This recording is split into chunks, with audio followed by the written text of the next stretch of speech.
السلام علیکم، میرا نام ہے سیدہ کومل رضوی اور آج ہم لے رہے ہیں 8 کلاس آف نور قرآن۔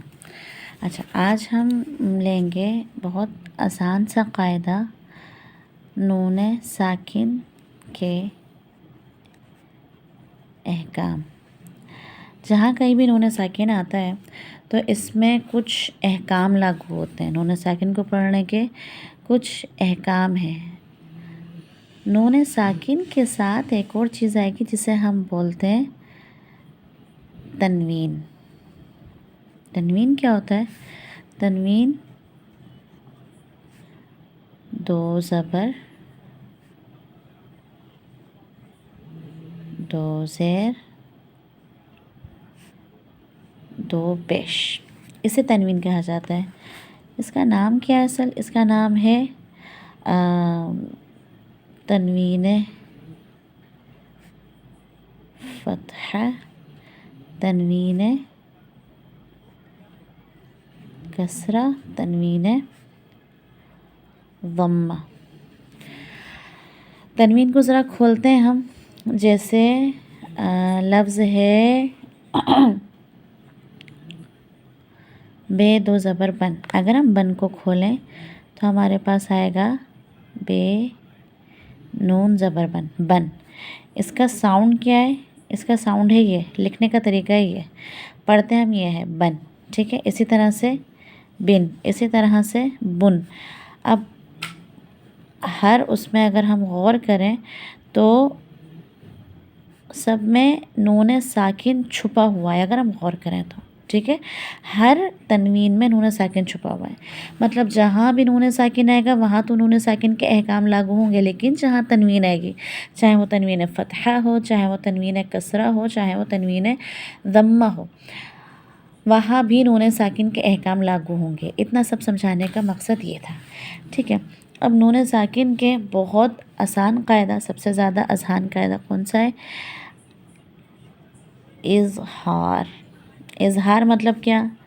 ظاہر کرنا۔ کس کو؟ نون ساکن کو ظاہر کر کے پڑھنا، ٹھیک ہے؟ کب نون ساکن کو ظاہر کر کے پڑھیں گے؟ نون ساکن کو ظاہر کر کے پڑھیں گے حروف حلقی۔ حروف حلقی اگر آپ کو یاد ہو، حروف حلقی ہیں 6، ٹھیک ہے؟ کون سے؟ 6 الفاظ ہیں جنہیں حروف حلقی کہا جاتا ہے: ہا، خا، عین، غا، اے، ہے، ٹھیک ہے؟ یہ تمام الفاظ حلق کے مختلف حصوں سے ادا ہوتے ہیں، اس لیے انہیں حروف حلقی کہا جاتا ہے۔ ہا، خا، عین، غا، اے، ہے، ٹھیک ہے؟ یہ دونوں بھائی بہن ہیں، یہ دونوں بھائی بہن ہیں، اور ان دونوں کو بھی بھائی بہن بنا لیتے ہیں۔ 6 الفاظ آ گئے حروف حلقی۔ حروف حلقی آئے اور لیکن اس سے پہلے آئے نون ساکن، تو پھر ہم نون ساکن کو ظاہر کر کے پڑھیں گے۔ بہت آسان سا فارمولہ ہے۔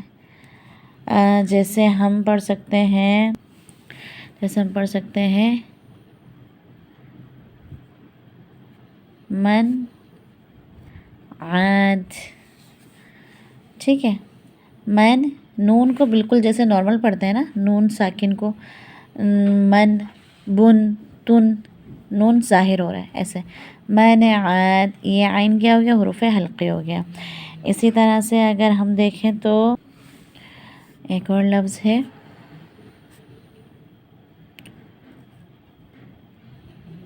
عین ہے، عین ہے، نون ساکن ہے، اس کے بعد ہا آ گیا۔ اسی طرح سے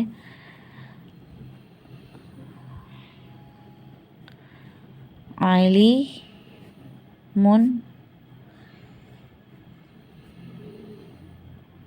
عظیم یا عظیمن، یہ آ گیا آپ کے پاس تنوین ضمہ اور یہ آ گئے حروف حلقی، ٹھیک ہے؟ بہت آسان ہے، بہت ہی آسان یہ قاعدہ ہے، نون ساکن کا سب سے آسان قاعدہ ہے۔ اظہار مطلب ظاہر کرنا۔ حروف حلقی 6 ہوتے ہیں، حروف حلقی سے پہلے اگر نون ساکن آئے گا تو ہم نون ساکن کو ظاہر کر کے پڑھیں گے، ٹھیک ہے. اچھا اس میں کوئی کنڈیشن نہیں ہے کہ یہ دو لفظوں کے بیچ میں آئے یا پھر یہ ایک ہی لفظ کے اندر آئے. اس میں کسی بھی طرح نون ساکن آ سکتا ہے، ایک ہی لفظ کے اندر بھی آ سکتا ہے یا پھر دو لفظوں کے درمیان بھی آ سکتا ہے. بس نون ساکن کے بعد حروف حلقے آنے چاہیے. ٹھیک ہے، یہ ہو جائے گا اظہار. اچھا اس کا دوسرا قاعدہ کیا ہے؟ اس کا دوسرا قاعدہ ہے، پہلا قاعدہ تھا اظہار، اس کا دوسرا قاعدہ ہے اقلاب. اقلاب میں کیا ہوتا ہے؟ اقلاب میں کیا ہوتا ہے کہ نون ساکن کے بعد حرکت والا بے آ جائے، بے زبر زیر پیش کسی بھی حرکت کے ساتھ، تو پھر کیا ہوگا اقلاب میں؟ نون ساکن کے بعد جب حرکت والا بے آ جائے گا تو بے بدل جاتا ہے ہمارا میم میں. اس کو اقلاب کہتے ہیں. جیسے ہمارے پاس مثال، بہت کامن مثال ہے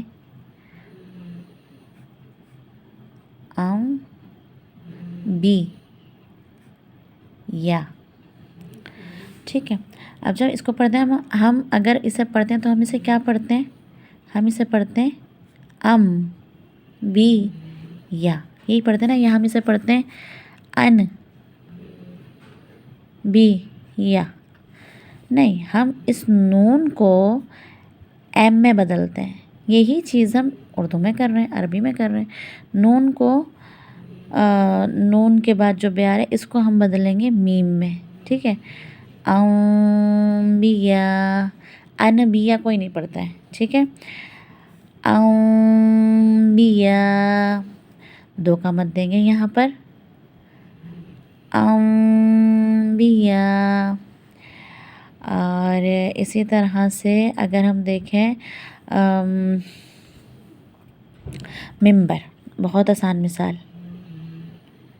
ہم لکھتے ہیں ایسے ممبر. ٹھیک ہے، لیکن ہم اسے پڑھتے ہیں کیسے؟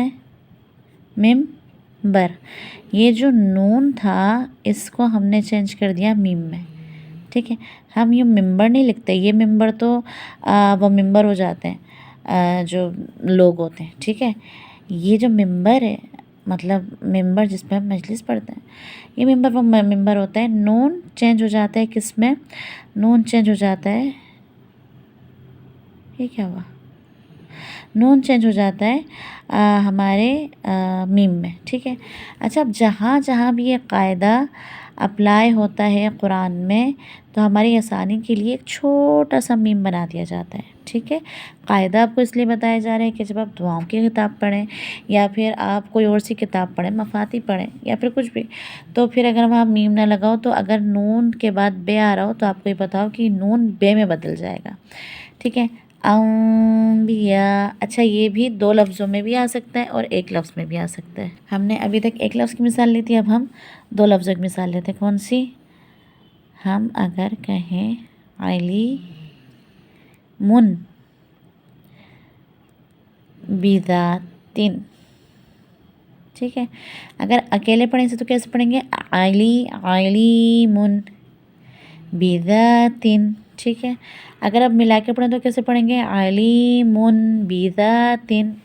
ہم اس بے کو بدل دیں گے میم میں، علیم بذات. بے نہیں بدل رہا، میم بدل رہا ہے. ٹھیک ہے، علیم بذات. میم بھی نہیں بدل رہا بلکہ اس تنوین کے اندر جو نون ساکن آ رہا ہے، جو نون ساکن ہے وہ چینج ہو رہا ہے کس میں؟ میم میں. ٹھیک ہے، جہاں بھی تنوین یا پھر نون ساکن اس کے بعد حرکت والا بے آئے گا تو جو نون ساکن ہے وہ چینج ہو جائے گا میم میں. ٹھیک ہے، نون ساکن کس میں چینج ہو جائے گا؟ میم میں. قرآن میں یہ سب علامتیں لکھی ہوتی ہیں تو اس لیے پڑھنا بہت آسان ہوتا ہے. ہم انبیاء نہیں پڑھیں گے، ہم منبر نہیں پڑھیں گے، ہم علیم بذاتن نہیں پڑھیں گے. ٹھیک ہے. اچھا جب ہم نون کو میم میں بدلیں گے تو اس کی حرکت دو حرکت کے برابر ہو جائے گی، مطلب 2 ٹچ کے برابر ہم اسے پڑھیں گے. ٹھیک ہے، اور آواز کہاں سے نکلے گی؟ ہماری جو ناک ہے ناک کا جو ہمارا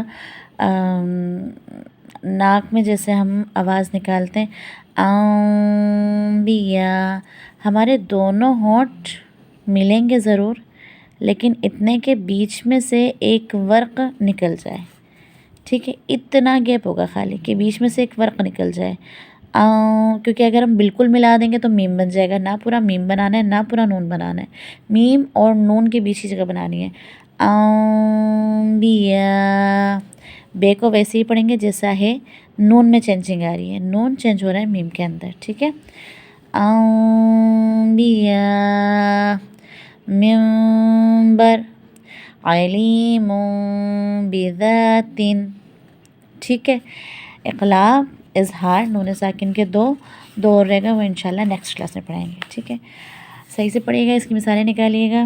خدا حافظ و ناصر۔